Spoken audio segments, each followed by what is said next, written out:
तो पता है, पर मेरी मैया को मत बताना। मेरी मैया मुझे बहुत प्यार करती है, वो मुझसे दूर होने की सोच भी नहीं सकती, लेकिन मुझे दूर होना पड़ेगा। मैं अपने हिसाब से अपनी मैया को बताऊंगा, लेकिन न जाने कहां से बात फूटी, पूरे वृंदावन में फैल गई। गोपियां और ग्वालवाल यशोदा के द्वार पे आकर के रात्रि में ही रोने लगे हैं। गोपियों ने ग्वालवालों से कहा, तुम जाओ भगवान के पास, हमारी तरफ से हाथ जोड़ करके प्रार्थना करो कि वो जैसे राखेगो हम वैसे रहेंगे, पर वो हमें छोड़ के न जाए। हमसे कोई अपराध बनो होए, कोई गलती बनी होए, कोई दोष बनो होए, भाई क्षमा करे, लेकिन वो हमें छोड़ के न जाए। सखा सब इनकी सिफारिश लेकर के और रोते हुए जब भगवान के कमरे में पहुंचे, भगवान ने गले से लगा लिया अपने सखाओं को। इधर यशोदा की नींद खुली, रोते उसने देखा मेरे दरवाजे पर भीड़ लगी है रोने वालों की। उसे पता ही नहीं बेचारी को, भोरी बारी को, कि का है रोए। इतनी देर में जब दरवाजे पे आई और देखा, अरे भोरी बाब, अरे गोपियों का बात है, क्यों रो रही हो? अरे यशोदा तो ही पता हो ना कि श्याम सकारी जाएंगे, नैन मरेंगे रोए। हे विधना सो कीजियो, जासो भोर न हो, जासो भोर न हो।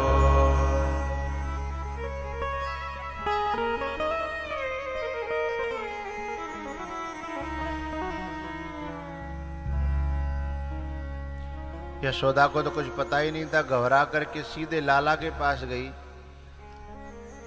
और लाला ने जो है माँ के चरणों में माथा रखा और आंसुओं से चरण धो दिए। मैया ने उठाया, आंखों में आंसू देखे, बोले बेटा मैं जो सुन रही हूं क्या वो सही है? तू मुझे छोड़ करके जा रहा है? तब भगवान कहते हैं, मां कर कर मन सो मिलिबो भयो, कर्म ही तो बिछुड़ा। मैया सदा कोई किसी के साथ में नहीं रहा है, एक न एक दिन सबको बिछुड़ना पड़ता है, चाहे वो माँ बेटी हो, माँ बेटा हो, भैया भैया हो, सबको दूर होना होता है। जब ऐसी बातें सुनाने लगा तो मैया ने कहा कि लाला मैं तेरी बात समझ गई, अब तुझे ज्यादा ज्ञान देने की जरूरत नहीं है। पंडित जी ने जब तेरी कुंडली बनाई थी तब कहा था कि यशोदा तेरो लाला के कुंडली में तो ऐसा योग है कि ये बहुत बड़ा राजा बनेगा। मैं बड़ी खुश हुई, पर वह दूसरे ही बात में मेरे दिल को तोड़ दिया था। कहा था जब ये राजा बनेगा ना, बातें कछु दिन पहले तो छोड़ के हमेशा हमेशा के लिए चले जाओ, तेरे से छिन जाएगा ये, तू इसे खो बैठेगी, अपने ही लाल को, अपने कलेजे के टुकड़े को तू खो बैठेगी राजा बनने से कुछ दिन ही पहले। तो मुझे लगता है बेटा तेरे राजा बनने के दिन आ गए। मैं इस बात से डरती थी कि वो समय कब आएगा कब आएगा। वैसे तो दुनिया खुश होती है कि मेरा बेटा राजा बनेगा, पर बेटा मुझे भीतर से बड़ा कष्ट है, क्योंकि मैंने बुढ़ापे में तो तू पाया, और अब मेरो बुढ़ापो को एक ही सहारा हो तू, और तू छोड़ के चले जागो तो मेरो जीवन, मेरो बुढ़ापो कैसे कटेगो? और मेरे तो प्राण ही तेरे में बसे हैं, मैं तेरे को देखूं ना तो मुझे चैन नहीं पड़ता। ये आजकल के लड़के हैं ना, थोड़े से लेट होते हैं तो माँ थोड़ी सी ज्यादा पूछ लेती है, तो गुस्सा करके पड़ते हैं। तुझे समझ में नहीं आता, मैं कह के गया था ना बाजार गया हूं, लेकिन वो देर होती है तो उसे रोना आता है, उसका कलेजा दुखता है, उसे चिंता रहती है, उसका स्वभाव है भैया ये। तुम उसकी दशा को कैसे समझोगे? यदि वो खुद डायरेक्ट नहीं पूछ पाएगी तो अगल बगल कहेगी, अरे वो गयो कहाँ गए, वो आयो नहीं अभी आयो नहीं। तो ये माँ का कलेजा होता है। मैया ने कहा, बेटा मैं तुझे रोकूंगी नहीं, क्योंकि मेरो बेटा राजा बने, मेरो बेटा सुखी रहे, और फिर मैं तो माँ हूं, सुख में बाधा कैसे डाल सकती हूं। इसलिए मैया ने कहा, बेटा मैं तुझे रोकूंगी नहीं, तू जहां रहे सुखी रहे, खुश रहे, भगवान तो खुश रखे, पर मेरी एक प्रार्थना है। कहा, बोले जब तू राजा बनेगा तो तेरे दास और दासी होंगे, नौकर चाकर होंगे, तो है सके तो कऊ कोने में मोकूं और अपने नंद बाबा को कऊ कोने में नौकरी पे राख लियो, हम तेरा गोबर डालते रहेंगे, पर हम तेरे दर्शन कर लो करेंगे तो हमारा जीवन कट जागो, बुढ़ापा कट जागो। हम काउते नहीं कहेंगे कि हम तेरे नई मैया बाबा हैं, लेकिन जीवन बुढ़ापा हमारो कट जागो, तो देख लो करेंगे, दर्शन कर लो करेंगे। अरे मैया कैसी बात करती है, मैं चाहे कितनो बड़ो राजा है जाऊं, पर मेरी माँ रहेगी, मैं जसोदा को ही लाला कहलाऊंगो, और जब मुझसे कोई जसोदा को लाला कहेगो तो मुझे सुख मिलेगा। मैया ऐसी बात मत करें। ऐसे ही पूरी रात बीत गई, सवेरो भयो, और सवेरे जब लाला को तैयार कर रही है न माँ, तो पहले तो खुश होती थी, लेकिन आज तैयार करते करते रो रही है। मोर मुकुट बांधा, माखन खिलाया, दही खिलाई, टीका लगाया, और अपने कलेजे से लगा करके मां रो पड़ी। भगवान अपने सखाओं से मिले। एक सखा था बड़ा गरीब, मधुमंगल। उसने कहा, लाला जिन सवन के तो गैया हैं, बछड़ा हैं, खेत हैं, व्यापार हैं, पर मैं तो तेरे सहारे ते मेरो जीवन कट रो, अब तेरे बिना मेरो का होगा। भगवान ने उसे गले से लगाया, नंद बाबा के चरण छुए, नंद बाबा ने हृदय से लगा लिया। उसके बाद रथ में बैठे, और रथ जब आगे बढ़ा तो आगे गोपियां लेटी हुई थीं, उनको समझाया। इतने में यशोदा मूर्छित हो गई। फिर भगवान लौटे हैं और मूर्छित मैया को जाकर के कान में कहा, मैया मैं तेरा लाला अभी कहीं नहीं गया, देख मैं तेरे पास में हूं। जब मैया ने आंखें खोली ना, तो हाथ जोड़ करके बोली, बेटा मैं तेरी मां हूं, मैं तुझे रोकूंगी नहीं, तू जहां रहे सुखी रहे, पर मेरी एक प्रार्थना है, मेरे कलेजे में एक पीड़ा है, एक दर्द है, बस दर्द की दवाई कर जा। बोले का बात है मैया, बता। बोले एक दिना मैंने तू नेक सी गलती पे और पूरे दिना उखलते बांध के राख्यो, और उस दिन की बात जब याद आती है ना, तेरे ऊपर पेड़ गिर गए और तेरे में ने मटकी फोड़ दी थी, बापे में नाराज है गई थी। यदि तू मेरी गलती क्षमा कर दे तो शायद मेरे कलेजा में शांति मिल जाए। तू मोते यूं कह दे, मैंने तू क्षमा कर दी मैया, क्योंकि जब जब वो बात याद आती है ना, मेरा कलेजा फटता है। ये जो माँ का कलेजा होता है ना भैया, कुछ अलग होता है। कोई बालक को पहले तो ये मारना नहीं चाहती, पीटना नहीं चाहती, लेकिन वो ज्यादा बदमाशी करे और 2-4 थप्पड़ दे दे ना, या कोई लौद लकड़िया दे दे भाई पीठ पे, तो बालक तो एक देर बाद खेलने लगेगा, लेकिन ये पूरे दिन रोएगी कि आज मैंने बहुत मारे है, आज मैंने देखो जाके पीठ पे लौद उछल रही है, आज मैंने जाके पिटाई करी है।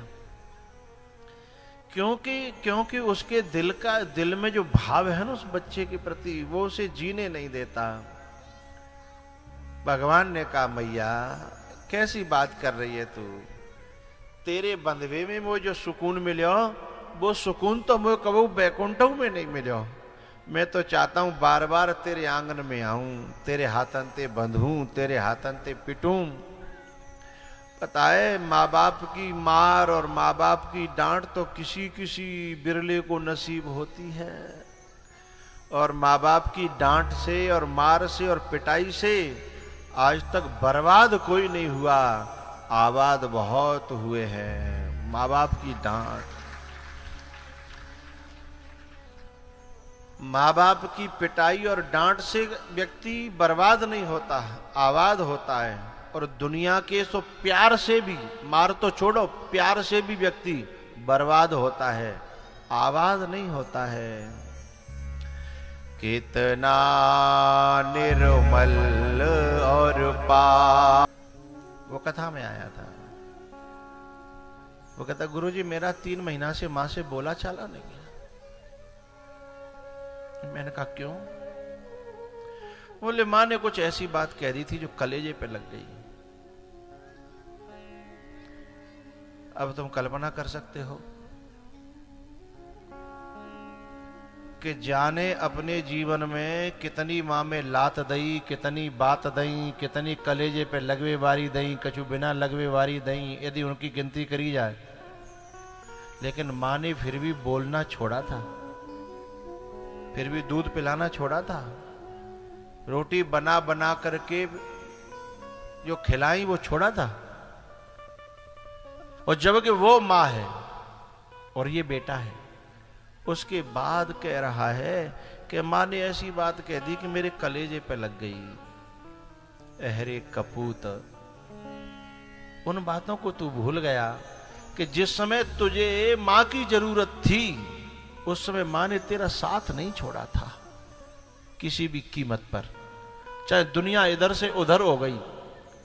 कभी कभी माताओं को ससुराल में बड़ा तिरस्कार सहना पड़ता है, न पति कदर कर रहा है, न ससुर कदर कर रहा है, न घरवाले कर रहे हैं, लेकिन जम के पांव खंगा के अड़ी रहती है। क्या कहती है? बच्चों की खातिर, मेरे बच्चे हैं ना, पल जाएंगे, जब उन्हें कि बड़े आ जाएंगे तो देख लूंगी, जैसो होगा तैसो, इन्हें लेकर के जिंदगी काट लूंगी। और जब बच्चा भी ऐसी बात करे बड़े होकर के कि मां ने ऐसी बात कर दी जो कलेजे पे लग गई। जिस समय तुझे जरूरत थी ना, उसने तेरी भी सुनी, जमाने की भी सुनी, ससुराल वालों की भी सुनी, सास ससुर की सुनी, उसके बावजूद भी तुझे छोड़ा नहीं। यदि उस समय वो छोड़ देती तो। एक बात मेरे अपने नौजवानों से कहना चाहता हूं भारत के, जिस समय माँ बाप बड़े बूढ़े हो जाए ना, तो उल्टा रिश्ता चलाइए, माँ बाप को बच्चा समझिए और खुद उनके माँ बाप बनिए। लेकिन माँ बाप का कलेजा कहां से लाओगे? कलेजा तो तब आएगा जब हम बूढ़े हो जाएंगे और हमारे बच्चे जवान होंगे, वो कलेजा तो तब आएगा। लेकिन कलेजा ना आए तब तक किसी संत की बात मान करके, किसी ग्रंथ की बात मान करके एक काम जरूर करिएगा। जब बड़े बूढ़े माँ बाप हो जाते तो उन्हें बच्चा समझिए, क्योंकि उस समय जब तुम बच्चे थे ना, जब वो जवान थे, और जब तुम जवान हुए तो वो फिर से बच्चे हो गए हैं।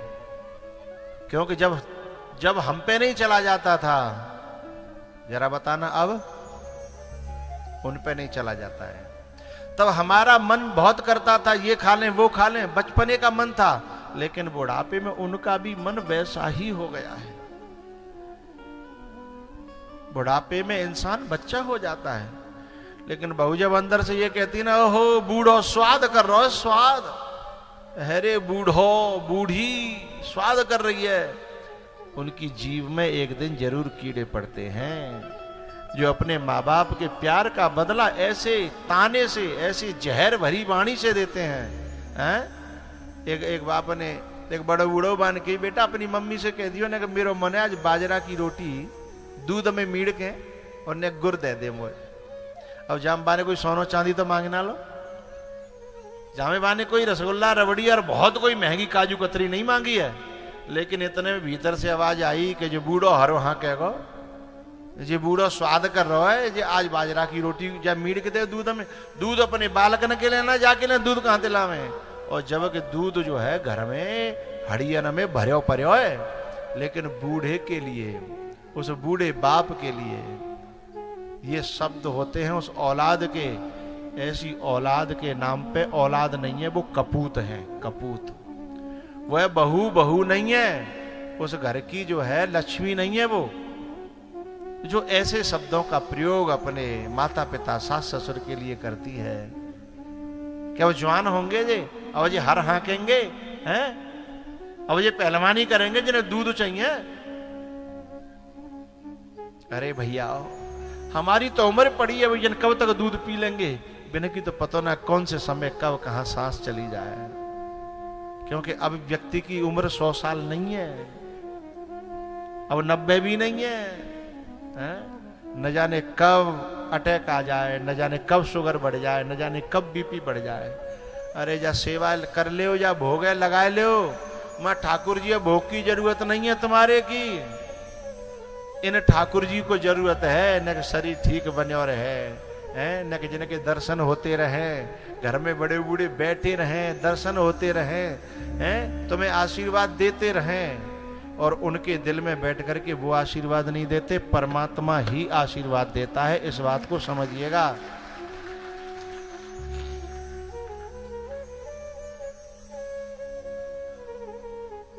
जब माँ बेटे से रूठे उसे कौन मनाए। माँ तो 100 बार मनाती थी, 100 बार, लेकिन जब माँ रूठती है, भैया